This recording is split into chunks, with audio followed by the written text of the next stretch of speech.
దేవుని వాక్యం చూసుకుందాం. లూకా సువార్త 1వ అధ్యాయము 76 నుంచి 79 వరకు చదువుకుందాం. దేవుని వాక్యం అందరం కూడా బైబిల్స్ ఒకసారి చూద్దాం. లూకా సువార్త 1వ అధ్యాయము 76 నుంచి 79 వరకు ఎవరైనా మైక్లో చదివి నాకు గట్టిగా సహాయం చేయండి. మరియు ఓ శిశువా, నీవు సర్వోన్నతుని ప్రవక్త అనబడుదువు. మన దేవుని మహావాత్సల్యముని బట్టి వారి పాపములను క్షమించుట వలన తన ప్రజలకు రక్షణ జ్ఞానము ఆయన అనుగ్రహించినట్లు ఆయన మార్గములను సిద్ధపరచుటకై నీవు ప్రభువునకు ముందుగా నడుతువు. మన పాదములను సమాధాన మార్గములోనికి నడిపించినట్లు చీకటిలోను మరణ ఛాయలోను కూర్చుండు వారికి వెలిగించుటకై ఆ మహావాత్సల్యమును బట్టి పైనుండి ఆయన మనకు అరుణోదయ దర్శనం అనుగ్రహించెను. చాలు తల్లి.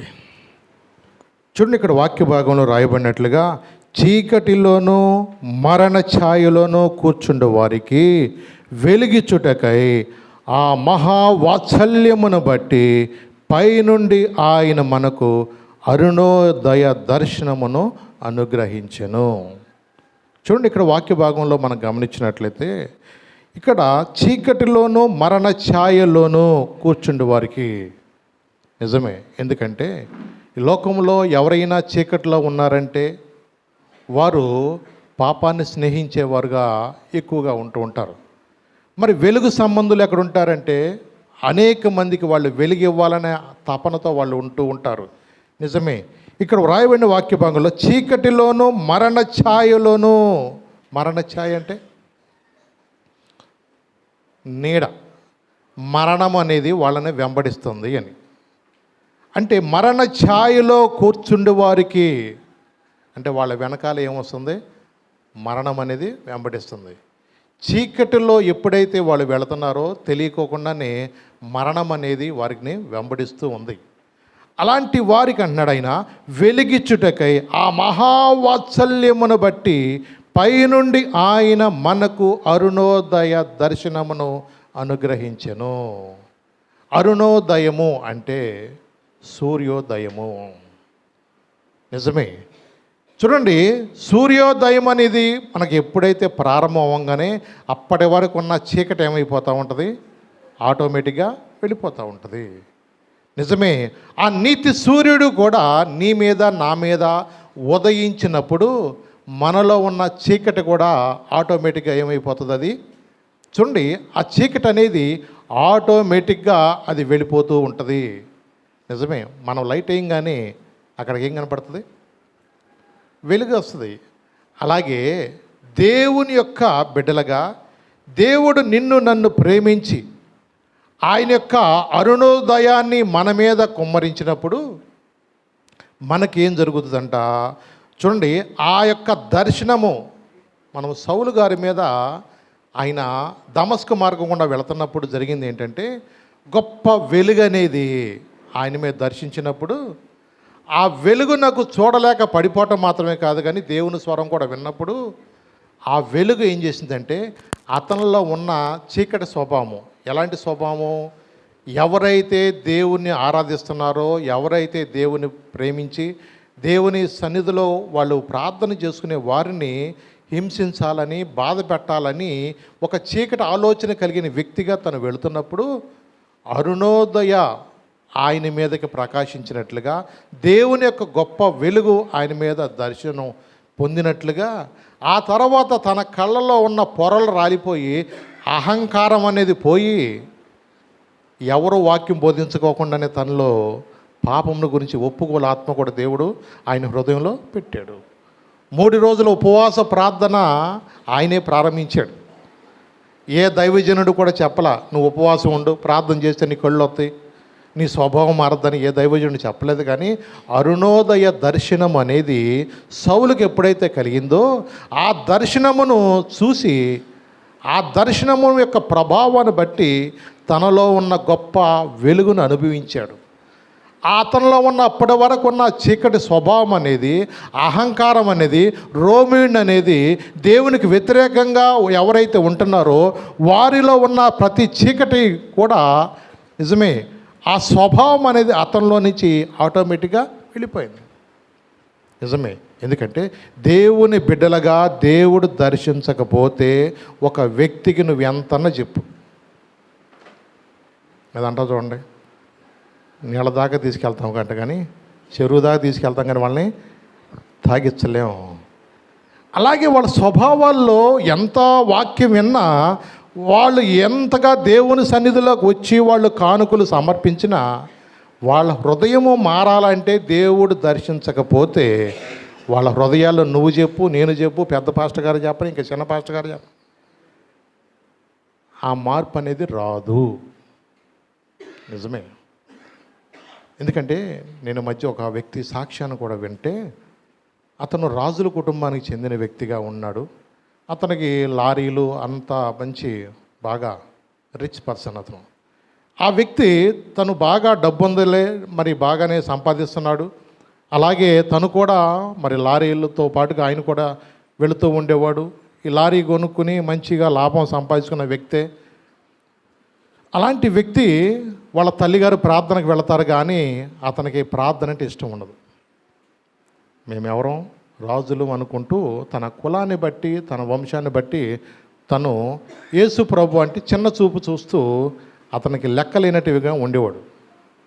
అలాంటి వ్యక్తి అనుకోకుండా ఈ కొన్నిసార్లు ఈ చీకట్లో ఉన్న కొంతమంది మనుషులు మరి ఆ యొక్క ప్రభావానికి లోనై ఆఖరికి ఎయిడ్స్ రోగం అంటుకుంది.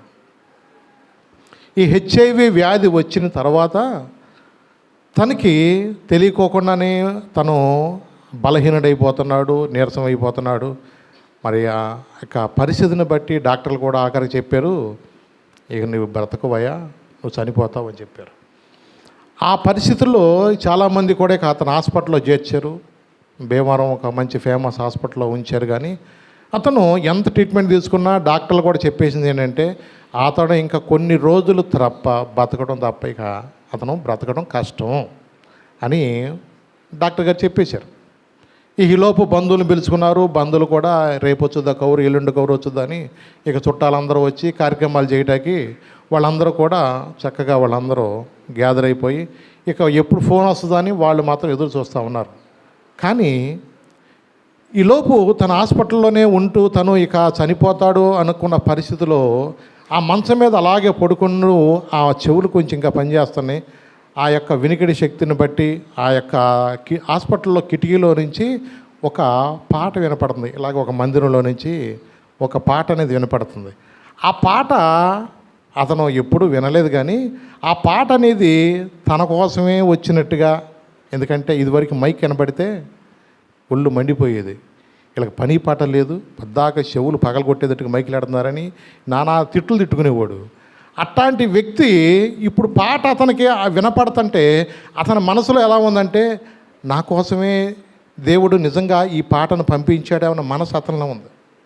చూడండి, ఆ యొక్క స్వరం వింటున్నప్పుడు తెలియకోకుండా తనలో ఏమవుతుందంటే విశ్వాసం అనేది తనలో ప్రారంభమయ్యి అప్పటి వరకు యేసుప్రభు అన్నా, యేసుప్రభు పాటలన్నా, యేసుప్రభు బోధలన్నా అస్సలకి సేమలు జరులు పాకుతాయి అంటారే, అలాంటి పర్సన్ అతను. అలాంటి వ్యక్తిలో కూడా దేవుని యొక్క మాట ఆ దినమందు మరి ఆ పాట కొన్నిసార్లు ఇదే పాట అంతకుముందు కూడా విని ఉండొచ్చేమో. ఎందుకంటే వాళ్ళ అమ్మగారు కొంచెం ప్రార్థనకు వెళ్ళే ఆమె అయినా సరే ఆ దేవుడు అంటే ఆయనకి అసహ్యం. కానీ చూడండి, ఆ పాట ఆ దినమందు ఆ కిటికీలోంచి వినపడుతుంటే నా కోసమే పాడుతున్నట్టుగా తనలోకి తెలియకుండానే విశ్వాసం వస్తుంది. ఆ పాట ఏంటంటే నాకు బలము ఉన్నంత వరకు నమ్మలేదు ఆ యేసుని, నాకు బలము ఉన్నంత వరకు నమ్మలేదు ఆ యేసుని, బలమంతా పోయాక బలమంతా పోయాక నమ్మాలని ఉంది ప్రభు యేసుని, నమ్మాలని ఉంది ప్రభు యేసుని, వినిపించుచున్నది కేక నాకు, ఒక కేక నాకు, హృదయారణ్యములో నే కృంగిన సమయములో, హృదయారణ్యములో నే కృంగిన సమయములో వినిపించుచున్నది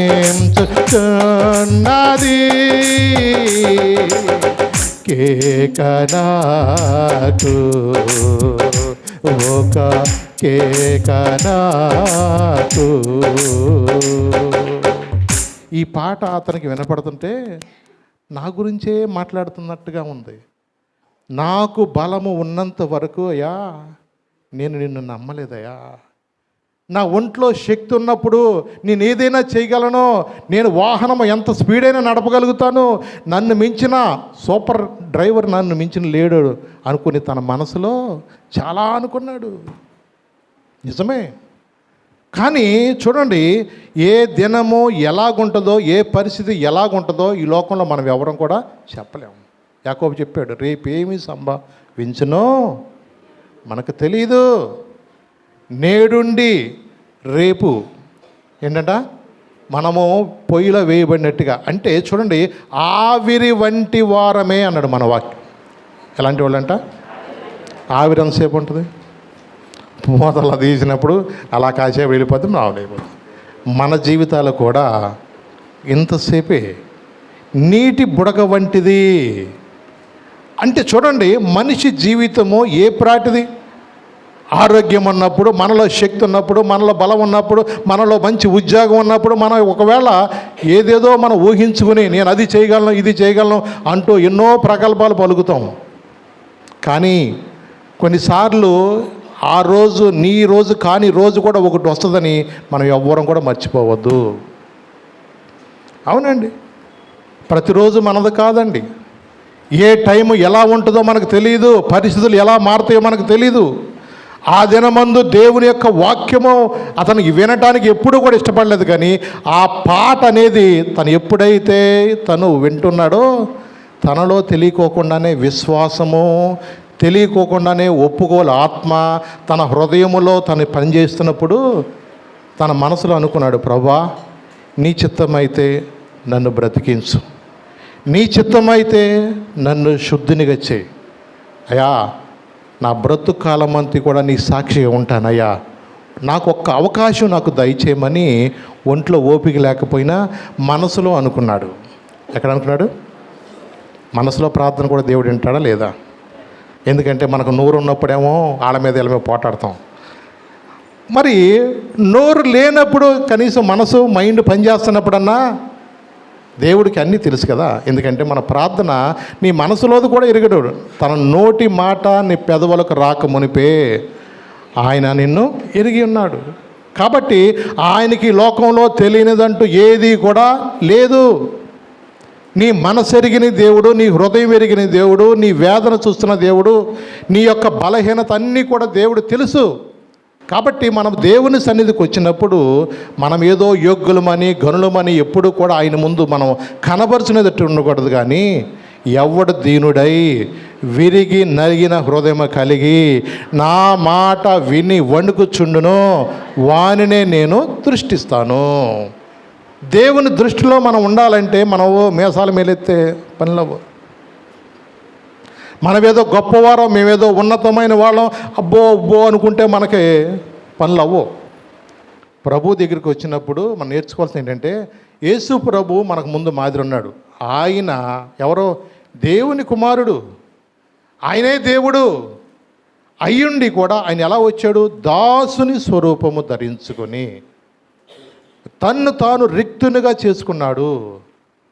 ఒక పనివాడు ఎలాగైతే తగ్గించుకుంటాడో చూడండి, శిష్యుల పాదములు కూడా ఆయన ఏం చేశాడు? ఆయన నీళ్ళలో కడిగి గుడ్డతో తవాలతో తుడిచాడు. చూడండి, ఎందుకంటే నేను ఎలాగ చేసినా మీరు కూడా అలాగే చేయమని దేవుడు చెప్పాడు. నేను ఎలాగైతే మీకు మాదిరి చూపించానో అలాగ మీరు కూడా ఒక మాదిరిగా ఉండండి ప్రభు అయిన యేసు ప్రభు వారు చెప్పారు మనకి. ఎందుకంటే మనకు తెలియకోకుండానే ఒక మనుషులు ఏమవుద్దంటే అహంకారం అనేది అది మనకు ముందుగా వెళ్ళి మనకు తెలియకోకుండానే మనల్ని కష్టములోనూ నష్టములో కూడా అది ముంచి వేస్తుంది. నీకు తెలియకోకుండానే నీలో ఒకలాంటి అహంకారం కొన్నిసార్లు మన యొక్క ఉన్న పరిస్థితిని బట్టి, నీకు ఉద్యోగమే అవ్వచ్చు, నీ కులాన్ని బట్టి అవ్వచ్చు, లేదంటే నీకున్న కుటుంబ పరిస్థితిని బట్టి అవ్వచ్చు, నీకున్న అధికారాన్ని బట్టి అవ్వచ్చు. మనుషులు వారికి ఉన్న నేర్పరతనాన్ని బట్టి మనుషులు ఏమనుకుంటారంటే వాళ్ళకున్న టాలెంట్ని బట్టి అతిశయిస్తారు. అవునండి. అందుకని జ్ఞాని తన జ్ఞానమును బట్టి, శూరుడు తన శౌర్యమును బట్టి కూడా అతిశయించకూడదు. మరి దేని బట్టి? భూమి మీద కృప చూపుచున్న ప్రభువును బట్టే మన అతిశయం తప్ప, నీకున్న జ్ఞానాన్ని బట్టి, నీకున్న తెలివితేటలను బట్టి, నీకున్న ఆస్తిని బట్టి, నీకున్న అధికారాన్ని బట్టి, దేనిని బట్టి కూడా మనం ఏం చేయకూడదంటండి? ఆశీర్వాదములు చూడండి, మనకి ఎప్పుడు అతిశయం అనేది మనలోకి రాకూడదు. అందుకని దేవుని బిడ్డలుగా అనేక మంది మన ముందు నడిచిన వారి యొక్క జీవితాలు కానీ వారి సాక్ష్యాలు కానీ విన్నప్పుడు మనం నేర్చుకోవాలా. దేవుడు ఏదైనా కొన్నిసార్లు మనతో మాట్లాడుతున్నప్పుడు దాన్ని మనం రిసీవ్ చేసుకునే మనసు రావాలా. అందుకనే ఆ వ్యక్తి ఆ దినం ముందు చచ్చిపోతాడన్న వ్యక్తి అతను ఆహారం తీసుకుంటూ ప్రారంభించాడు. ఆ రోజు నుంచి ఆహారం తీసుకుంటాం మాత్రమే కాదు, 2 రోజులైనా 3 రోజులైనా కౌరు వచ్చుద్దంటే ఎవడికాడే ఫోన్ చేయి నేను వస్తానని అన్నారు. కానీ చల్లగా ఎలగోడ వెళ్తే మనోడు ఆఖరికి బరువు తగ్గిపోవలసిన బరువు పెరుగుతున్నాడు. ఇక మనోడు ఆటోమేటిక్గా అప్పుడు దాకా తడిగొడ్డేటి మంచం మీద వాడికి రుద్దేవాళ్ళతో ఉండేవాళ్ళు. అక్కడికి ఏమైందంటే అతనికి తడిగొడ్డేయటం కాదు కానీ బాత్రూంలోకి వెళ్ళి చక్క స్నానం చేసి ఓపిక కూడా అతనిలో వచ్చేసింది. అతను కొంచెం బాడీ ఎప్పుడైతే కొంచెం ఆరోగ్యకరంగా తను హెల్తీగా ఉంటున్నాడో డాక్టర్ గారికి అనుమానం వచ్చి, డాక్టర్ గారు మళ్ళీ ఒకసారి టెస్ట్ చేద్దాం, ఈ పాటికి పోవాలి నా లెక్క ప్రకారం అయితే వీడు పోలేదు, పైగా అన్నం కూడా కొంచెం ఇంకా ఎంత తింటున్నాడు, ఇలాగూ ఆహారం తీసుకుంటున్నాడంటే నాకేదో అనుమానంగా ఉందని చెప్పేసి మళ్ళీ అతనికి హెచ్ఐవి టెస్ట్ చేస్తే అది ఎలా వచ్చిందంటే అంతకుముందు పాజిటివ్ ఉండేది, ఇప్పుడు నెగిటివ్ వచ్చింది. ఇది ఎలా జరిగిందమ్మా? ఇది నా వైద్యమేమి కాదు, నాకైతే తెలుసు. నా వైద్యరీత్యా చేయవలసింది అవకాశం అనేది లేదు. అక్కడ అతను చనిపోవాల్సిన గ్యారంటీ. కానీ ఏం జరిగింది అంటే దేవుని కృపను బట్టి ఆ దినమందు ఆ వ్యక్తి డాక్టర్ గారికి కూడా తన సాక్ష్యాన్ని పంచుకున్నాడు. అతను ఆశ్చర్యపోయి, డాక్టర్ గారు నిజమే, ఇది దేవుడు చేయవలసిందే తప్పండి, మా అలా వైద్యుల వల్ల కాదు. నిజమే. చూడండి, ఎందుకంటే ఆ దినమందు పరిస్థితి ఎలా ఉందంటే అతను చనిపోవలసిన వ్యక్తికి కూడా దేవుడు మళ్ళీ ఏమిచ్చాడు? మళ్ళా జీవాన్ని ఇచ్చాడు. అందుకని పునరుద్ధానమును జీవమును నేనే, నా యందు విశ్వాసం ఉంచువాడు, చూసారా, చనిపోయినా కూడా ఏమవుతాడు? బ్రతుకుతాడు. అందుకని దేవుని బిడ్డలుగా మనం ఎప్పుడు కూడా మరణ ఛాయలో, అంటే చావు నిన్ను వెంబడిస్తున్న సమయంలో కూడా నువ్వు ఎలాగుండాలంట? చూడండి, దేవుని యందు విశ్వాసం ఉంచాలి. ఆ కృప అది కొంతమందికి దొరుకుతుంది. నిజమేనండి. యెషయా భక్తుడు ఇంకొక చోట చెప్పాడు, ఆ మాట కూడా మీరు చూపిస్తాను. 8వ అధ్యాయము యెషయా 20వ వచనం చదువునాను. యెషయా 8వ అధ్యాయము 20వ వచనం. ధర్మశాస్త్రమును ప్రమాణ వాక్యమును విచారించుడి, ఈ వాక్య ప్రకారము వారు బోధించని ఎడల, ఈ వాక్య ప్రకారము వారు బోధించని ఎడల వారికి అరుణోదయము కలుగదు, వారికి అరుణోదయము కలుగదు. అంటే దేవుని యొక్క వాక్యము అనేది వాక్యంగానే చెప్పాలి. కొన్నిసార్లు అనుకోవచ్చు ఎప్పుడు ఆశీర్వాదాల గురించే చెప్తే మనం ఆశీర్వాదాల కోసమే దేవుడు ఇచ్చాడా? చాలామందికి ఇష్టం ఏంటంటే తప్పును ఖండించడం వాళ్ళకి ఇష్టం ఉండదు. ఎప్పుడు చూసినా తప్పులు. నిజమే, ఎప్పుడు తప్పులు, ఎప్పుడు పాపాన్ని గురించి కూడా చెప్పకూడదు. బైబిల్లో అవి ఒకటే ఉన్నాయా? నువ్వు దొంగోడురా, నువ్వు అట్టంటోడురా, ఇట్టంటోడు అంటే ఆడిగాక ఇసుకు వచ్చేసేది. ఎవడు నీతిమంతున్నాడు చెప్పండి? అందరూ. కానీ నువ్వు వచ్చిన కాడి నుంచి నువ్వు ఆ పని చేస్తున్నావు, ఈ పని చేస్తున్నావు అంటే ఆడికి మనసు అనేది పోద్ది. ఓ పాపి జీవితం అంతా పాపి అన్నాడు. అలాగ కాదు. ఎప్పుడూ కూడా మనం ఎప్పుడూ పాపాన్ని గురించే బోధించకూడదు, ఎప్పుడూ కూడా ఆశీర్వాదం గురించే బోధించకూడదు, ఎప్పుడూ కూడా ఒకళ్ళని విమర్శించేదాని ద్వారంలోనే మనము బోధించకూడదు. ఎప్పుడూ కూడా ఇక సిలువే అన్నిటికన్నీ సిలువు గురించే చెప్పకూడదు. అలాగే దేవుడు ప్రేమ అయి ఉన్నాడని చెప్పేసి ఎప్పుడు చూసినా దేవుడు ప్రేమ కలిగిన దేవుడు. ఇంకా కొంతమందికి దేవుడు ఆశీర్వాదాలు మాత్రమే కాదు, స్వస్థతలే. అంటే స్వస్థతలు ఒకటేనా దేవుడు చేసింది? చూడండి, కొన్నిసార్లు మనుషులకు కావాల్సింది నిత్య జీవన గురించి కూడా ప్రకటించాలి. నిజమే, పాపక్షమాపణ గురించి బోధించాలా, స్వస్థతల గురించి బోధించాలా, రక్షణ గురించి బోధించాలా. వాళ్ళు ఏదైనా తప్పులు చేసి ఆ తప్పును కూడా అలా ఉండకూడదు, ఇలా ఉండాలని వాక్యానుసారంగా వాడిని బోధించాలా. అలాగే దేవుని యొద్దకు వచ్చినప్పుడు దేవుడిని తప్పకుండా ఆశీర్వదిస్తాడు, స్వస్థపరుస్తాడు, ఆ మాటలు కూడా చెప్పాలా. బైబిల్లో ఇవన్నీ కూడా ఉన్నాయి. ఎందుకంటే మనకు తెలిసినట్లుగా ఒకటే మనం బోధించడం కాదు. దేవుడు ఏదైతే మనకి చెప్పమన్నాడో ఆయన లేఖనాలను బట్టి ఆశీర్వాదాలు ప్రకటించాలా, స్వస్థతను గురించి బోధించాలా, అలాగే దేవుని యొక్క ప్రేమను గురించి బోధించాలా, అలాగే దేవుడి యొక్క నిత్య రాజ్యమును గురించి బోధించాలా. మరి పరిస్థితులు బట్టి ఆ సమయంలో ఏది వాక్యం అనేది అవసరమో, క్రిస్మస్ పండుగ వచ్చిందనుకోండి, సిలువును గురించి చెప్పకూడదు. గుడ్ ఫ్రైడే రోజున యేసుప్రభు జననం గురించి చెప్పకూడదు. ఆ రోజు కూడా నువ్వు పాపమో పాపివో అంటే పాపం వచ్చింది ఎందుకు వాడికి? ఆడు వచ్చింది క్రిస్మస్ పండగకి. ఆడు వచ్చేదే పాప సంవత్సరానికి ఒకసారి. ఆయన పట్టుకుని ఆ రోజున ఇట్టంటోడో అట్టంటోడు అంటే ఆడికి మెంటలెక్కిపోద్ది. ఆడికి ఒరే నీలాంటోడి కోసమేరా యేసుప్రభు జన్మించాడు, నీలాంటోడి కోసమేరా బాబు యేసే నిన్ను ప్రేమిస్తున్నాడు, పాపులను రక్షించడానికి యేసుక్రీస్తు ఈ లోకానికి వచ్చాడురా బాబు అని ఆడికి చెప్తే ఒక మాట కావద్దు, ఒక మాట అన్న ఆడికి కొంచెం మనసులో వెళ్తుంది. నిజమే, ఆయన ప్రతి ఒక్కరిని ప్రేమించాడు. ఆయన నీతిమంతులను ప్రేమించాడు, పాపులను ప్రేమిస్తాడు, ప్రతి ఒక్కరిని ప్రేమిస్తాడు. నిజమే. అందుకనే మనము దేవుని బిడ్డలుగా ఈ లోకంలో చాలా మరి పరిస్థితులు, అనేక మంది ప్రవక్తలను కూడా పంపించిన తర్వాత కొంతమంది ప్రవక్తలనేమో మనుషులు వాళ్ళు చంపేశారు. కొంతమంది ప్రవక్తల యొక్క మాటలు కొంతమంది వినలా. అనేక మందిని కూడా దేవుడు ఆది నుండి కూడా దేవుడు తన యొక్క చిత్తానుసారంగా ఆయా కాలములు తగినట్లుగా దేవుడు వారందరిని కూడా పంపించి భూలోకంలో మనుషులు మనం ఎలాగుండాలో, ఎలా ఉండకూడదో, ఏం నేర్చుకోవాలో అని మోషే ద్వారా కూడా దేవుడు మనకు ధర్మశాస్త్రాన్ని, ఆయన ఆజ్ఞలను, ఆయన కట్టడలను ఇచ్చి మనం నడుచుకోవాలని దేవుడు మనకు బోధిస్తూ ఉన్నది. మనమందరం కూడా నీతి మార్గములో పరిశుద్ధంగా జీవించాలని దేవుని యొక్క చిత్తం. మరి అందుకని మనం ఎప్పుడు ఎలా ఉండాలన్నాడు ఇక్కడ చూద్దాం. ఈ వాక్య ప్రకారము వారు బోధించనేడలో వారికి అరుణోదయము కలుగదు. వారికి అరుణోదయం అంటే వారిలో నీతి సూర్యుడు ఉదయించాలంటే వాక్యానుసారంగా నీవు వారికి బోధించు. నిజమే, యేసు ప్రభు ఈ లోకానికి ఎందుకు వచ్చారు, ఏలేని పరిస్థితిలో వచ్చారు అంటే గలతీయులకు రాయబడిన పత్రిక ఒకసారి చూద్దాం. 4వ అధ్యాయంలో 4-5 వచనాలు ఒకసారి చదువుదాం. గలతీయులకు రాయబడిన పత్రిక. అయితే కాలము పరిపూర్ణమైనప్పుడు దేవుడు తన కుమారుని పంపెను.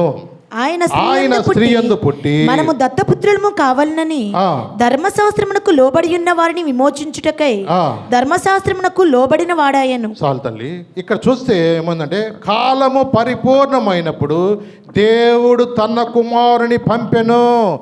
ఆయన స్త్రీ యందు పుట్టి మనము దత్తపుత్రులము కావాలని ధర్మశాస్త్రముకు లోబడి ఉన్న వారిని విమోచించుటకై ధర్మశాస్త్రమునకు లోబడిన వాడు ఆయను. ఆయన ఎలా పుట్టాడంటండి? స్త్రీ యందు పుట్టి. ఏమరుంది? స్త్రీ యందు పుట్టి అంటే చూడండి, మరి పురుషుని పేరు రాయలేదే. ఆయన వాక్య ప్రకారము ఏంటంటే జన్మ పాపము కూడా లేని వ్యక్తి. ఈ లోకంలో సైన్స్కి అది విరుద్ధం, సైన్స్కి విరుద్ధం. కానీ యేసుప్రభు వారు పరిశుద్ధ ఆత్మ వలన ఆమె కన్యకకు గర్భవతి అయి, మనకి మత్తయి సువార్తలు ఉంటుంది, ఇదిగో కన్యక గర్భవతి అయి కుమారుని కనును, ఆయనకు ఇమ్మానుయేలను పేరు. భాషాంతరమున దేవుడు మనకు తోడని అర్థము. అంటే కన్యకు, స్త్రీకి జన్మించిన వ్యక్తిగా ఉన్నాడు. నిజమే. చూడండి, దేవుని యొక్క బిడ్డలుగా నిజంగా మనము కూడా కొన్ని నేర్చుకోవాల్సింది ఏంటంటే, మనమందరము కూడా పాపులమై ఉండగానే ఆయన మనల్ని ప్రేమించారు. మన నీతిమంతులమని ఎవరు మనం చెప్పలేము. కానీ బైబిల్లో చూస్తే 4 స్త్రీల పేర్లు మనకి మత్తయి సువార్తలో రాయబడి ఉంటుంది. మొదటి అధ్యాయంలో మనం చదువుకున్నాం కదా. ఈ మత్తయి మొదటి అధ్యాయంలో మనం గమనించినట్లయితే నలుగురు స్త్రీలు, వాళ్ళ పేర్లు మంచి హిట్ లిస్ట్లో ఉన్న పేర్లు వాళ్ళందరికీ కూడా మనం గమనించినట్లయితే వాళ్ళ పేర్లు, మొదటి ఒక స్త్రీ యొక్క పేరు తామారు. ఎవరో పేరు ఆమెది? 3వ వచనం ఉంటుంది తామార్ అని. అలాగే రెండవ స్త్రీ ఎవరంటే రాహాబ్ అనే వేశ్య. ఆమె పేరేంటి? వీళ్ళందరూ మంచి ఫేమసే కదా. రాహాబ్ అనే వేశ్య. 3వ స్త్రీ ఎవరంటే రూతు. అంటే ఎవరామె? మోయాబిరాలు. 4వ స్త్రీ మనకు కనపడుతుంది 6వ వచనంలో బెత్షెబా. ఏంటి? బెత్షెబా. సామాన్యంగా ఎక్కువగా యూదులు ఎక్కువగా వాళ్ళు ఏంటంటే మగవాళ్ళ పేర్లే ఉంటాయి కానీ ఆడవాళ్ళ పేర్లు ఎక్కువగా ఉండవు. కానీ ఇక్కడ అన్యజనులైన స్త్రీల పేర్లు ఉన్నాయి. అలాగే ఇక్కడ మనం గమనించినట్లయితే మరి పాపములో జీవించిన వారి యొక్క వంశవళిని కూడా దేవుడు ఏం చేశాడు? జ్ఞాపకం చేసుకున్నాడు. నిజమే. కొన్నిసార్లు మనుషులుగా ఆలోచించవచ్చు, ఏంటండి యేసుప్రభు యొక్క వంశంలో ఇలాంటి వాళ్ళు ఉన్నారు అంటే వంశంలో ఎవడో ఒకడు ఉన్నాడు అనుకో, ఆని బట్టి వంశం అంతా అలా లెక్కేయాలా? కానీ చూడండి, మనకి వచ్చే వాటర్ అంతా కూడా మన డైరెక్ట్గా ఎందుకు తాగట్లా? మినరల్ వాటర్ ఎందుకు తాగుతున్నారు చెప్పండి. అంటే వాటర్లో కూడా కొన్నిసార్లు మన మినరల్ వాటర్ తాగట కారణం ఏంటంటే దానిలో ఉన్న ఏదైనా మరి మలినాలు కానీ ఏదైనా కొంత మురికిగా ఉందంటే దాన్ని అంతా కూడా ఏం చేస్తుంది? మన ఫిల్టర్ చేసిన తర్వాత వాటర్ అనేది తాగుతారు. చూడండి, అలాగే ఏదైనా మనలో ఉన్న ఆ మురికి అనేది ఉందంటే ఆ మురికి అనేది అలాగే ఉండటం దేవుని చిత్తం కాదు. ఆ మురికిలో నుండి కూడా, ఆ పాపములో నుండి కూడా దేవుడు ఏం చేస్తాడంటే నీతి సూర్యుని పంపించినప్పుడు, అందుకని చీకటిలో ఉన్న జనులంట గొప్ప వెలుగును వాళ్ళు చూస్తారు. ఆడెప్పుడు ఇక పాపిగానే ఉండటం వినాడు వంశము. వాడు వంశాన్ని బట్టి ఇక వాడు చేసిన దాన్ని బట్టి వాళ్ళ కర్మ అలాగ ఉండటమేనా? లేదండి. దేవుడు ఎలాంటి వ్యక్తి అయినా సరే, అర్థమైందా? ప్రభు కొన్నిసార్లు అన్నారు, అబ్బాయి మీరు సమరయ మార్గంలోకి వెళ్ళొద్దని చెప్పాడు, అన్ని జనులు దారిలోకి వెళ్ళొద్దు అన్నాడు. మరి నేను నెలకొని ఉండడా? ఎరుకోక ఆయన వెళ్ళలేదా? సమరయ ప్రాంతానికి ఆయన వెళ్ళలేదా? వాళ్ళను కూడా ప్రేమిస్తున్నాడు. చూడండి, ఎందుకంటే కొన్నిసార్లు మనకున్న మెట్టును బట్టి మనం కొన్ని జయించలేమని మనకు చెప్తారు. ఇప్పుడు చిన్నపిల్లలకి పెద్దవాళ్ళు ఏం చెప్తారు? నాన్న తెలబాకరా, కుక్కొందరా, పెచ్చకుక్కొందా ఏదో చెప్తారు. అది పెద్దవాళ్ళు వాళ్ళు వెళ్తారు. ఎందుకు వెళ్తారు? అవసరమైతే కర్ర ఎత్తుకుని వెళ్తాడు. ఆడు ఏమైనా ఎదురుకి ఇచ్చినా దాన్ని కొడతా కన్నా సిద్ధపడి వెళ్తాడు. చిన్నపిల్లలకి ఎందుకు వెళ్ళొద్దు అంటారు? అంటే నువ్వు జాగ్రత్తగా మనం చెప్తాం. అలాగే మనం కూడా ఈ లోకంలో కొంచెం కుడి ఎడమ తెలియని పరిస్థితులు ఉన్నారు. యవనస్తులకి ఈ రోజున తెలియదు, వాళ్ళకు కూడా తెలియదు. ఏదో వాళ్ళకుంటారు, వయసుని బట్టి వాళ్ళకున్న ఆలోచనలు బట్టి ఏదో లోకానుసారంగా అలాగ ఉండొచ్చు ఇలాగ ఉండొచ్చు అనుకుంటూ వాళ్ళు ఊహల్లో ఉండిపోయి కొన్నిసార్లు ఏదైనా పొరపాటు కూడా చేయొచ్చు. యవనస్తులు కాబట్టి వాక్యం అదే చెప్తుంది, యవనస్తులు అంట తప్పక తొట్టెళ్తారు. వాళ్ళంతా కంట్రోల్గా ఏమి ఉండలేరు. కానీ దేవుని వాక్యం ఏం చేస్తుందంటే వారిని అరుణోదయములోనికి వారిని నడిపిస్తుంది.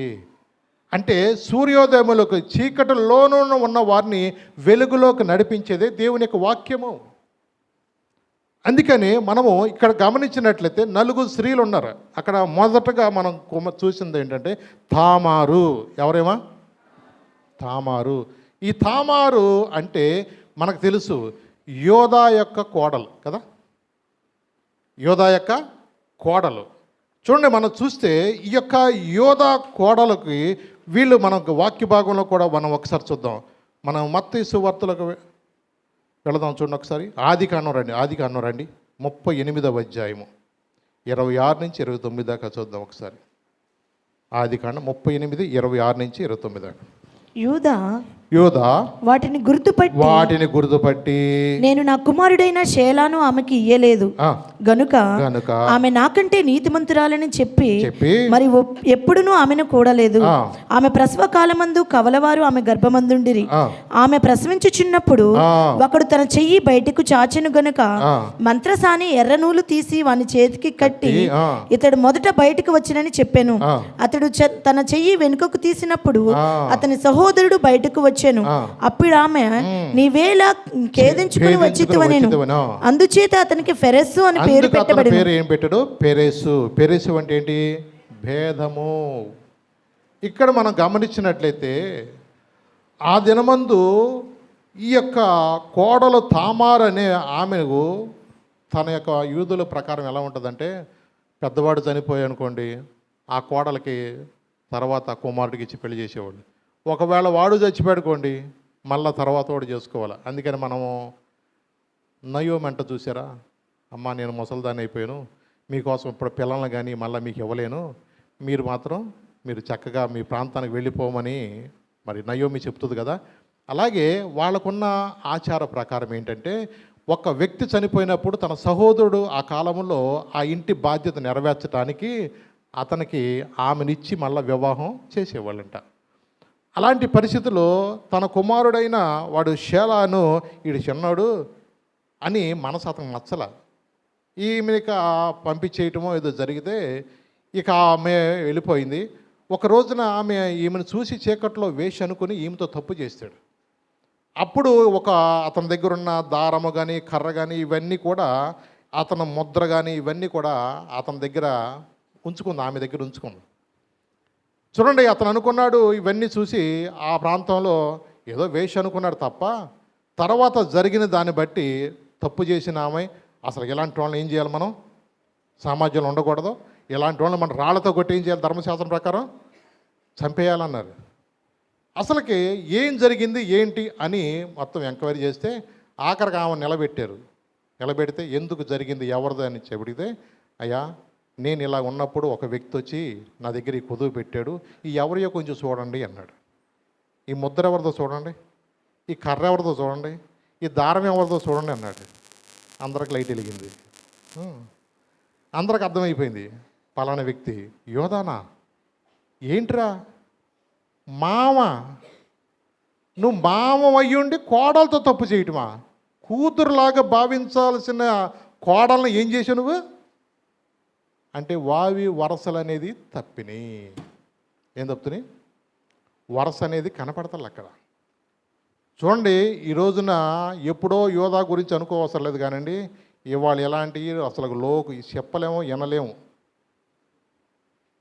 నిజమేనండి, ఇవాళ ఉన్న పరిస్థితులు చూస్తూ ఉంటుంటే అసలు ప్రపంచం ఎటు వెళ్ళిపోతుందో అర్థం కావట్లా. తల్లిని కొట్టుకొస్తున్నాడు, పిల్లతో సెటిల్ అయిపోతున్నాడు. ఇది వావి వరసలు లేని దినాలు మనం చూస్తున్నాం. ఏంటి ప్రపంచం ఎటు వెళ్ళిపోతుంది? మామగారు అంటే తండ్రిలాగా సమానం. అలాంటి వ్యక్తి కూడా కోడలకు అలవాటు పడతాం అంటే ఇలాంటి ఏంటంటే ఇన్నెంటనో లేచిన కానీ అప్పుడే కాదండి. అందుకని ముందే చెప్పింది, రాయబడింది, మనుషుల యొక్క తలంపులంట ఊహలంట కేవలము ఎల్లప్పుడూ కూడా చెడ్డదే. ఆ రోజుల్లో అట్ట ఉన్నారు కాబట్టి ఈ రోజులో అని కాదండి, ఆ రోజు లేదు ఈ రోజు లేదు, ఇది ఇంకా దారుణమైన దినాలు. నిజమే, వావి వరసలో కూడా లేని ఆ వంశాన్ని కూడా దేవుడు ఏం చేశాడు, పెరెసు అనే వ్యక్తి చూసారా, ఎవరంటదో పెరెసు అనే వ్యక్తి ఎవరంటే మరియకు పితరులు. ఎవరికంట? మరియ వంశానికి సంబంధించిన వాళ్ళు పెరెసు అనే వ్యక్తులు. మనం గమనించినట్లయితే రెండవ స్త్రీ ఎవరు? రాహాబ్ అనే వేశ్య. ఎవరామె? రాహాబ్ అనే వేశ్య. చూడండి, మరి రాహాబ్ అనే వేశ్యను కూడా మనకి బైబిల్లో రాయబడి ఉంది. ఆమె యేసుప్రభు వంశంలోకి ఎందుకు వచ్చింది, ఆమెను ఎందుకు దేవుడు అంగీకరించాడు అనుకోవచ్చు మనము. నిజమే, ఎందుకంటే ఈ దినమందున కొంతమందికి అర్థం కాదు ఏంటంటే, వేశ్య కన్నా పరలోకం ఉంటుందంట కానీ వేషధారికి పరలోకం ఉండదంటండి.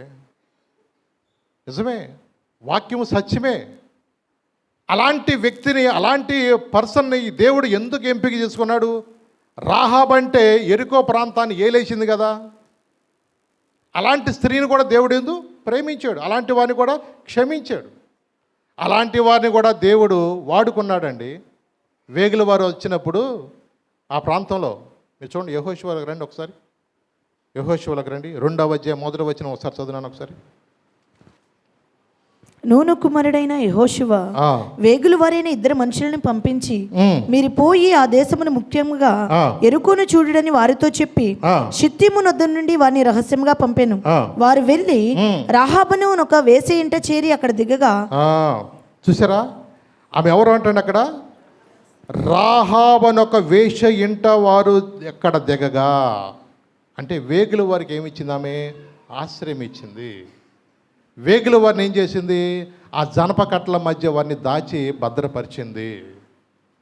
ఆమె చేసిన ఉపకారానికి ఆ దినమందు ఆ ఇంటి వారందరికీ కూడా రక్షణ అనేది దొరికింది. ఆమె అన్నదమ్ములను, వారి బంధువులు, రక్త సంబంధులు అందరూ కూడా ఏ కిటికీ గుండా అయితే వాళ్ళు దిగి వెళ్ళారో అదే కిటికీకి ఏం చేశారంటే ఎర్రని దారాన్ని గుర్తుగా వాళ్ళు కట్టారు. అందుకని యెహోషువ చెప్పాడు ముందు. మరి అక్కడ వెళ్ళినప్పుడు ముందుగానే ఏ కిటికీకి అయితే ఎర్రని దారం ఉందో ఆ ఇంటి వారికి మాత్రం ఏ నష్టం మీరు కలుగజేయద్దు. ఒకవేళ ఆ ఇంట్లో నుంచి బయటికి వెళితే మాకు సంబంధం అనేది లేదు. నిజమే. అప్పటి వరకు చీకట్లో బ్రతికిన ఆ కుటుంబానికి అరుణోదయం అనేది ఆ కుటుంబానికి కలిగినది. నిజమేనండి. కొన్నిసార్లు మన ఊహకు కూడా అందనదేనంటారు. అవునండి. ఈ దినమందు కూడా దేవుని బిడ్డలుగా మనకు కూడా యోగ్యత లేని మన జీవితాల్లో కూడా దేవుడు ఏమి ఇచ్చాడంటే యోగ్యతనిచ్చాడండి. అవునండి. చీకటి నుండి వెలుగులోనికి నన్ను పిలచిన తేజోమయా, చీకటి నుండి వెలుగులోనికి నన్ను పిలచిన తేజోమయా, రాజవంశములో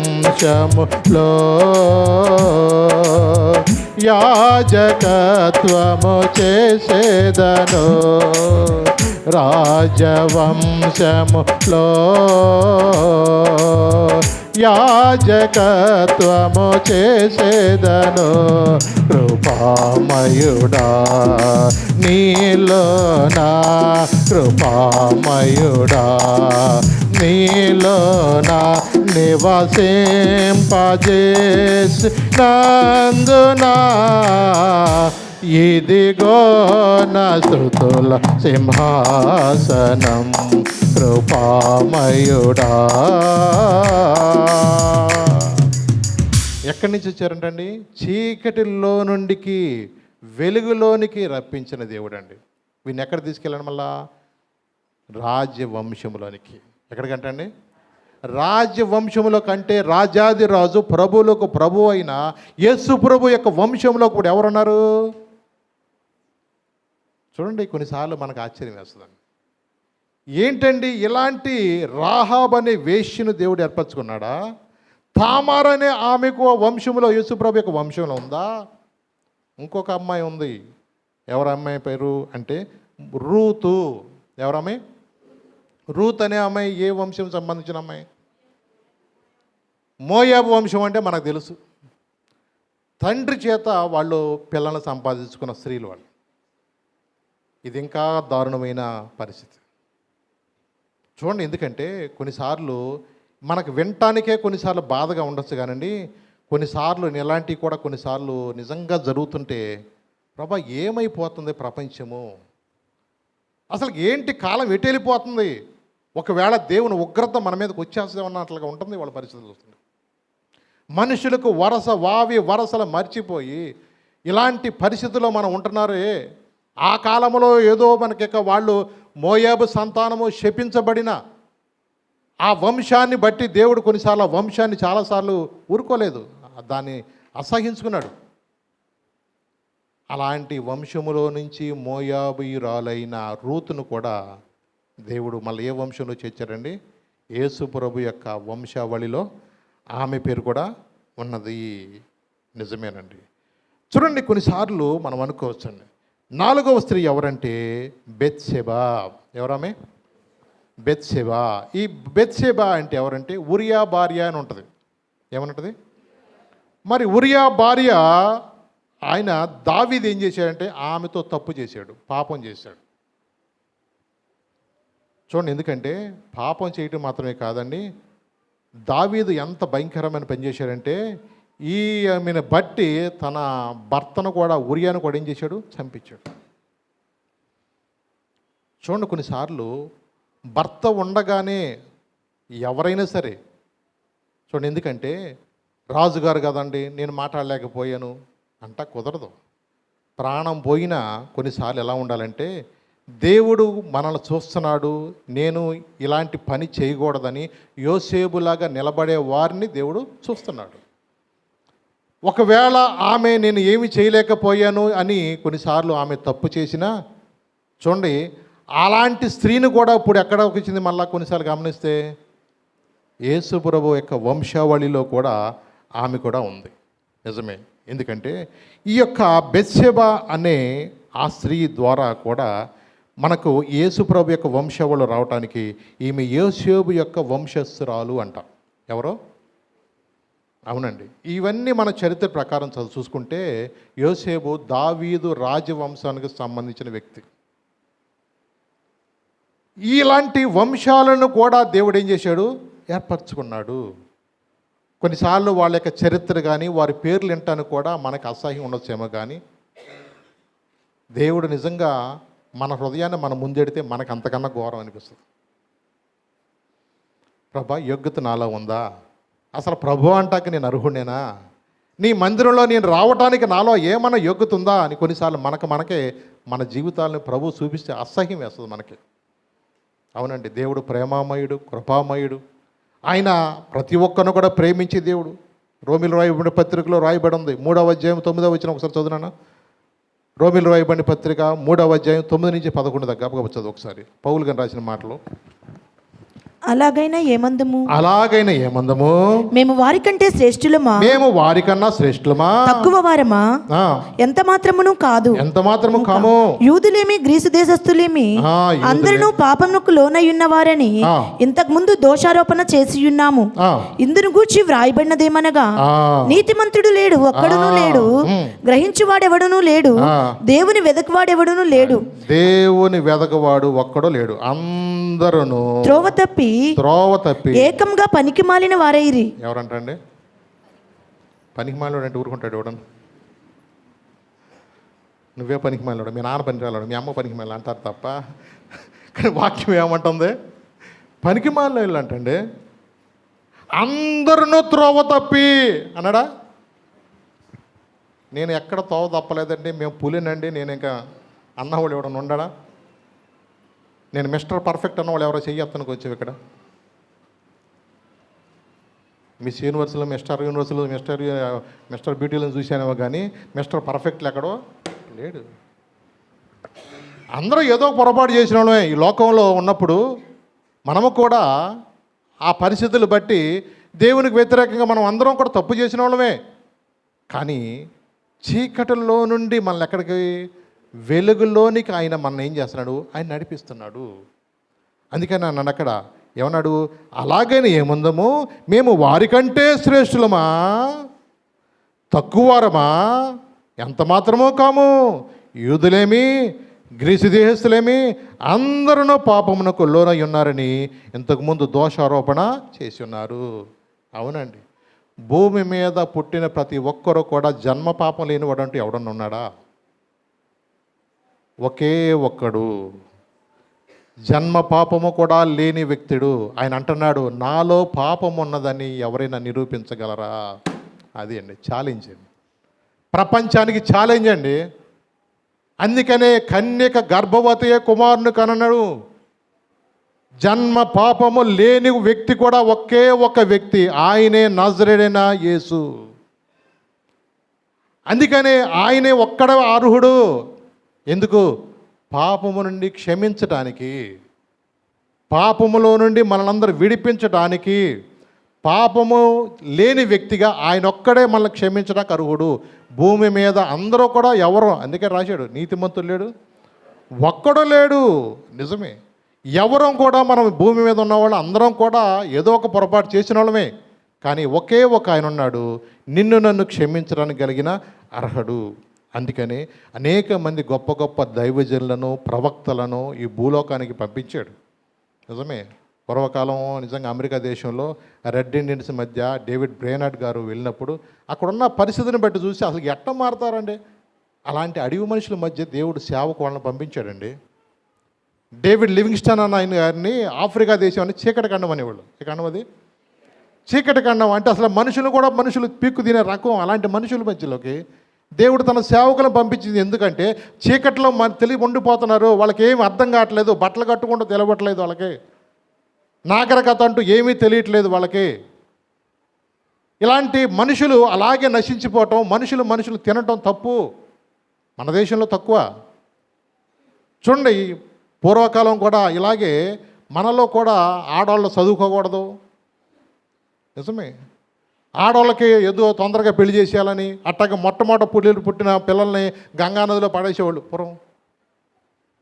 అలాగే కొంతమంది ఒకవేళ భర్త చనిపోయాడుకో సతీ సహగమనం అని చెప్పేసి భార్యను కూడా చేసేవాళ్ళు. అంటే అదే కట్టెల మీద పెట్టి బతికున్న భార్యని, ఆయనకు ఆదరేజుగా 4-5 ఉన్నారనుకోండు, 4-5 కూడా చుట్టూ కట్టేసేవాళ్ళు. జైపూర్ రాజు గారికి ఉన్న 26 మంది భార్యలంట. వాళ్ళ గోల వర్ణాతీతం. ఆ ముసలోడికి కూడా మరి దసరా పండగలాగా ముసలోడు ఊరుకున్నాడా? నేను సలోమోను కన్నా తక్కువేగా అనుకున్నాడేమో అయ్యగారు. మొత్తానికి ఆయన గుట్టుక్కుమన్నాడు. వీళ్ళ ప్రాణం చూడలేక గుట్టుక్కుమనేళ్ళకి వీళ్ళ ప్రాణాలు గుట్టుక్కుమన్నాయి. ఎందుకు? పోనీ అక్కడక్కడ పోనీ ఏం తెలవ పెట్టకుండా బ్యాచ్ కాదు, ఇదంతా ఆథరైజ్డ్. ఇప్పుడు ఆథరైజ్డ్ వాళ్ళందరూ ఏం చేయాలి? ఇప్పుడు మొత్తం చుట్టూత పెద్ద చితి పేర్చి ఆయన మధ్యలో పెట్టి చుట్టూత వీళ్ళందరినీ గొబ్బిమ్మలాగా నుంచోబెట్టి అలాంటి దురాచారాలు ఉంటున్న ఆ రోజుల్లో రాజన్ రామ్మోహన్ రాయ్ గారు కానీ, విలియం కేరీ కానీ, కొంతమంది మిషనరీలు ఎంతో ప్రయాసపడి, అయ్యా ఇది మంచి పద్ధతి కాదు, బతికున్న వాళ్ళని అలా చంపటం అనేది మంచిది కాదు, ఇది మానవత్వం కాదు, వాళ్ళు గిలగలా కొట్టుకులాడుతా పాపం వాళ్ళు బాధ ఎవరు పట్టించుకున్నాడు వాళ్ళని? ఇంటాకే కొన్నిసార్లు మనకు బాధేస్తున్న ఆ చీకటి దినాల్లో అరుణోదయ దర్శనాన్ని దేవుడు అనేక మంది ప్రవక్తల ద్వారా దేవుడు పంపించాడు. నిజమేనండి. ఈ రోజుకి చాలామందికి కూడా అర్థం కాని పరిస్థితుల్లో చాలా కుటుంబాలు కూడా ఉంటున్నాయి. అందుకని పాపముతో కూడిన ఈ వంశాలని దేవుడు ఎందుకు ఎంచుకున్నాడంటే ఈ లోకంలో ఎవ్వరూ నశించిపోవడం దేవుని యొక్క చిత్తం కాదండి. అందుకని ఎలాంటి పరిస్థితుల్లో ఉన్నారు? మరణ ఛాయలలో మెరిసిన నీ ప్రేమ, నలిగిన బ్రతుకున కురిసిన నీ కృప. మరణ ఛాయలలో మెరిసిన నీ ప్రేమ, నలిగిన బ్రతుకున కురిసిన నీ కృప. నన్ను బలపరచెనయ్యా, నిన్నే గణపరతునయ్యా, నన్ను బలపరచెనయ్యా, నిన్నే గణపరతునయ్యా. యేసయ్యా యేసయ్యా యేసయ్యా యేసయ్యా, నిన్నే కొలుతునయ్యా. నీవే నా రాజువయ్యా, దేవా నిన్నే నీ కొలుతునయ్యా. నీవే నా రాజువయ్యా, యేసయ్యా యేసయ్యా యేసయ్యా. ఈ లోకములో ఎలాంటి వారిని దేవుడు ఏర్పరచుకున్నాడంటే అపోస్తలుడైన పౌలు గారు చెప్తాడు. 1వ అధ్యాయంలో ఒకసారి అండి, కొరింథీయులకు రాయబడిన పత్రిక 1వ అధ్యాయము 29వ వచనం ఒకసారి మీరు చదువున్నాను. కొరింథీయులకు రాయబడిన 1 కొరింథీ 1వ అధ్యాయము 29వ వచనం.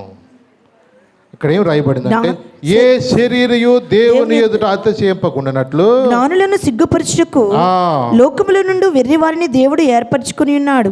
బలవంతులైన వారిని సిగ్గుపరచుటకు లోకములో బలహీనులైన వారిని దేవుడు ఏర్పరచుకుని ఉన్నాడు. ఎన్నికైన వారిని వ్యర్థము చేయుటకు లోకములో నీచులైన వారిని తృణీకరింపబడిన వారిని ఎన్నిక లేని వారిని దేవుడు ఏర్పరచుకుని ఉన్నాడు. చూసారా దేవుడు ఎలాంటి వారిని అంట? నీచులు అంటే చూడండి, వాళ్ళ పేరు ఎత్తబాకంటారు చూసారా, అలాంటి వారిని కూడా దేవుడు ప్రేమించాడంట. చూడండి, నిజమే. తృణీకరింపబడి వారు, నీచులైన వారు, ఎన్నిక లేని వారిని కూడా దేవుడు ఏం చేశాడంటే ఏర్పరచుకున్నాడు. నిజమే. దేవుని ప్రేమ కొన్నిసార్లు మనం ఊహించలేమండి. ఆయన ఎంతగా ప్రేమించాడంటే కొన్నిసార్లు వాళ్ళ పేరు ఎత్తినా కూడా కొన్నిసార్లు ప్రభా ఏంటయ్యా నీ ప్రేమ ఏంటి అనిపిస్తూ ఉంటుంది కొన్నిసార్లు. నిజమే. ఆయన ప్రేమ కొన్నిసార్లు మనం వర్ణించలేమండి. అందుకనే కొన్నిసార్లు మనం అనుకోవచ్చు అంట వీళ్ళు అసలు పరలోకం వెళ్ళరేమో అనుకుంటామండి కొంతమంది గురించి. కానీ ఎవడైనా అనుకున్నాడా శిలువ మీద రెండో దొంగ పరలోకం వెళ్తాడని? ఆడిగాడే అనుకోలే. ఆ టైం బాగుంది. ఆ రోజునే నేడే నీవు నాతో కూడా పరదేశంలో ఉంటా అన్నాడు దేవుడు. ఆ రోజునే ఆడికి సుడి బాగుంది. నీ సుడి బాగానే ఉంది, కానీ తెలిసే మనం ఇంకా చీకట్లో ఉంటున్నాం. తెలిసే ఇంకా లోకంలో ఉంటున్నావు. అన్నీ తెలిసే వావి వరసలు మరిచిపోయే సమాజంలో మనం బ్రతుకుతున్నామండి. కానీ దేవుడు అంటున్నాడు నీచులైన వారిని, తృణీకరింపబడిన వారిని, ఎన్నిక లేని వారిని కూడా దేవుడు ఏం చేస్తాడు? ఆయన ఏర్పరచుకున్నాడు. ఆయన పరిచర్య కోసం ఏర్పరచుకున్నాడు అండి. నిజమేనండి. దేవుని బిడ్డలుగా అందుకన్నాడు. మీరు లోకాసు వార్తలకు ఒకసారి రండి, 2వ అధ్యాయంలో 11వ వచనం చూడండి. అక్కడ చక్కని వాక్యం రాయబడింది. అక్కడ దావీదు పట్టణమందంట నేడు రక్షకుడు ఎవరి కోసం పుట్టి ఉన్నాడండి? నీ కొరకు అనుకోకండి, నా కొరకే. ఎవరికంట? నా కొరకు పుట్టి ఉన్నప్పుడు అంటే నీతి సూర్యుడు నీలో ఉదయిస్తాడు. ఎవరి కోసం పుట్టాడు కాదు, అరుణోదయము ఉదయించటానికి నీతి సూర్యుడు నాలో ఉదయిస్తాడు. అందుకని దావీదు పట్టణమందు నేడు రక్షకుడు నా కొరకు పుట్టి ఉన్నాడు. అవునండి. మనము ఊహించలేమని దేవుడు కొన్ని ప్రేమ, దేవుడు నిజంగా ఎంత ప్రేమ కలిగింది దేవుడు అంటే మనం ఊహించలేని ప్రేమ ఆయనలో ఉంటుందండి. అందుకని దేవుని యొక్క బిడ్డలుగా లోకాసు వార్తలో మళ్ళా వచ్చేద్దాం ఒకసారి. 1వ అధ్యాయం 79వ వచనంలో, లోకాసు వార్త 1వ అధ్యాయం 79వ వచనంలో అక్కడ కూడా ఆయన చెప్తున్నాడు, చీకటిలోనూ మరణ ఛాయలోనూ కూర్చుండే వారికి వెలిగించుటకై ఆ మహావాత్సల్యమును బట్టి పైనుండి అరుణోదయము ఆయన మనకు అరుణోదయ దర్శనము. నీతి సూర్యుడు నీ కోసం నా కోసం అయినా ఉదయించాడు. ఈ రోజున చాలామందికి కూడా ఎలా ఉంటుందంటే నాకు ఈ చీకటే బాగుంది. పురుగులు కొన్నిసార్లు రాయి దీయంగానే గబుక్కుని ఏం చేస్తుంది తెలుసా?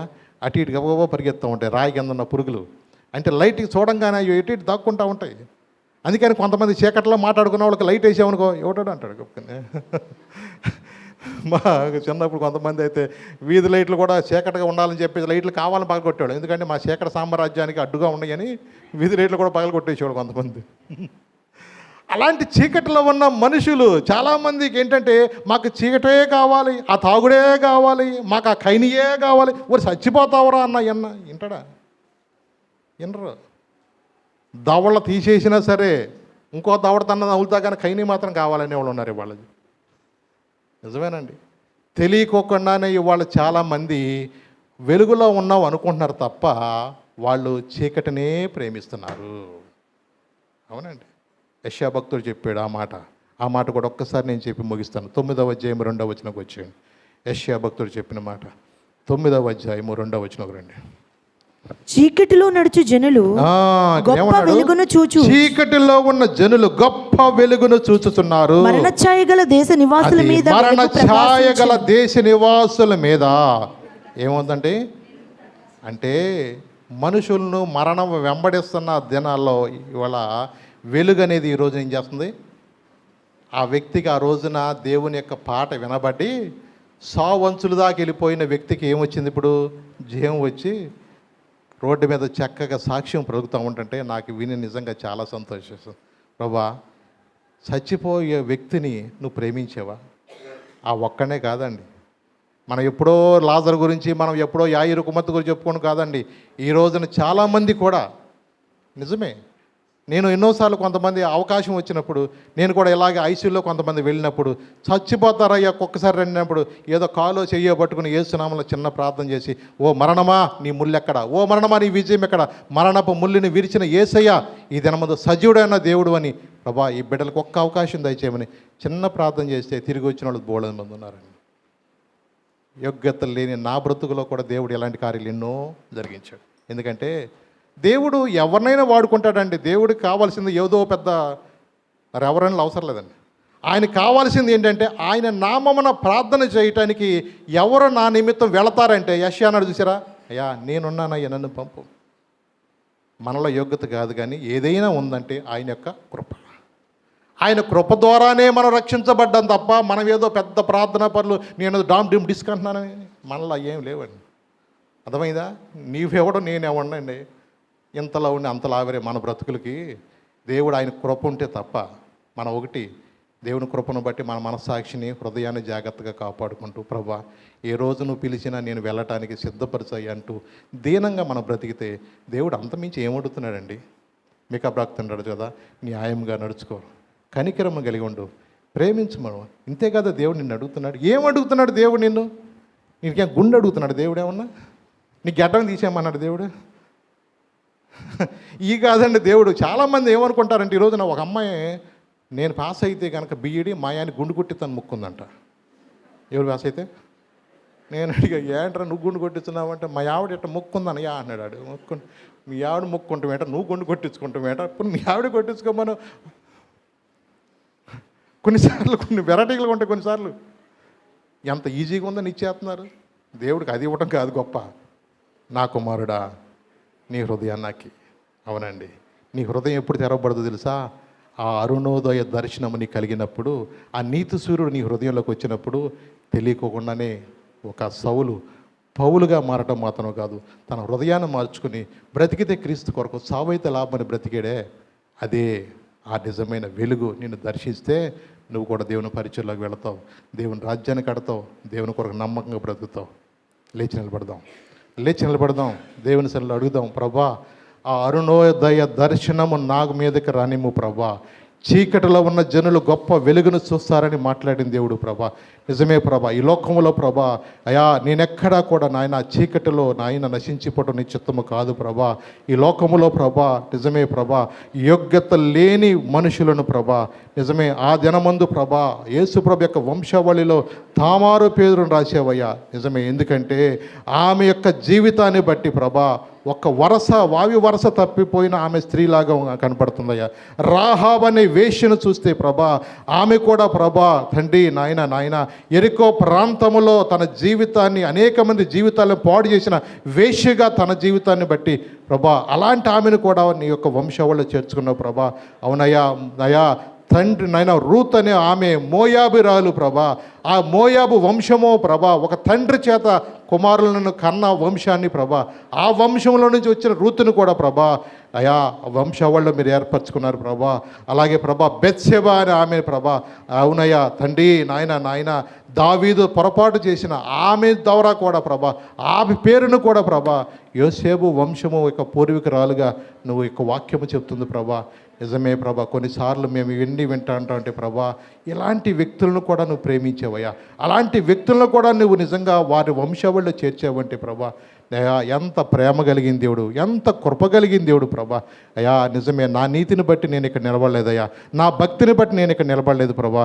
కేవలము ప్రభా యోగ్యత లేని నా వంశాన్ని, యోగ్యత లేని నాన్ను ప్రభా తండ్రి నాయన నువ్వు నన్ను ప్రేమించి ప్రభా యోగ్యత లేని మా కుటుంబాల్లో కూడా ప్రభా నీ పరిచర్య చేసే కృపను మాకు అనుగ్రహించినందుకు వందనాలు ప్రభా.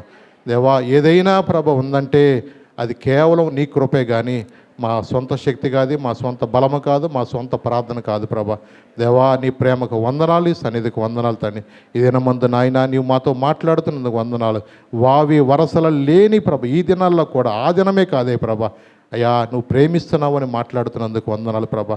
నిజమే ప్రభా, చీకటిలో ఉన్న జనులు గొప్ప వెలుగును చూస్తారని ప్రభా. అయ్యా నీ ప్రేమకు వందనాలు, ఈ సన్నిధికి వందనాలు.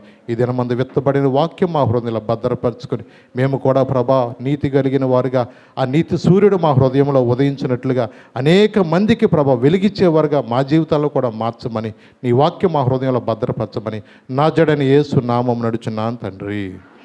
ఆమేన్, ఆమేన్, ఆమేన్.